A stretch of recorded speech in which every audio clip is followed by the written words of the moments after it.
अहोई अष्टमी का व्रत कार्तिक कृष्ण पक्ष की अष्टमी के दिन किया जाता है।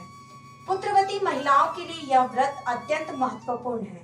माताएं अहोई अष्टमी के व्रत के दिन भर उपवास रखती हैं और सायकाल तारे दिखाई देने के समय पूजन किया जाता है।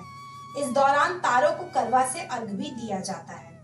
नमस्कार, अहोई अष्टमी से जुड़ी ये खास कवरेज आप सुन रहे हैं हमारे YouTube चैनल रफ्तार पर।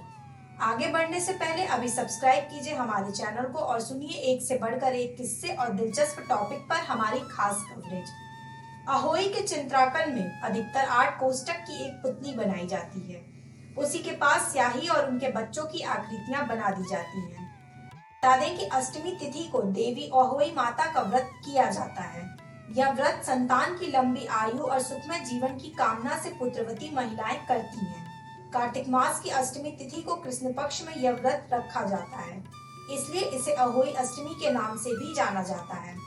उत्तर भारत में विभिन्न अंचलों में अहोई माता का स्वरूप वहां की स्थानीय परंपरा के अनुसार बनता है।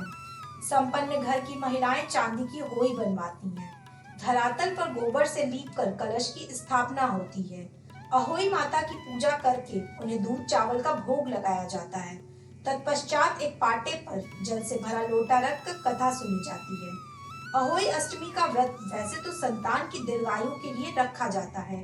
संतान में बेटी या बेटा दोनों ही आते हैं, परंतु कुछ रूढ़ियां लंबे समय से चली आ रही है, जिसमें ये माना जाता है कि अहोई अष्टमी का व्रत सिर्फ पुत्रों की दीर्घायु के लिए रखा जाता है। जैसे जैसे समय बदलता जा रहा है, वैसे वैसे बेटा और बेटियों में अंतर करना ना के बराबर हो गया है। आज के समय में बेटी किसी बेटे से कम नहीं है। बेटी हर एक वो काम कर सकती है जो बेटा करता है। इसी विचारधारा को ध्यान में रखकर नए जमाने के माता पिता अहोई अष्टमी का व्रत अपनी बेटी की लंबी उम्र और उज्जवल भविष्य की कामना करते हुए रख रहे हैं। आज के जमाने के माता पिता का कहना है कि अहोई अष्टमी का व्रत संतान की लंबी उम्र के लिए रखा जाता है और संतान के रूप में बेटी हो या फिर बेटा, दोनों ही बराबर है। इसी के साथ हमें दीजिए इजाजत। फिर हाजिर होंगे जल्दी एक नए टॉपिक के साथ।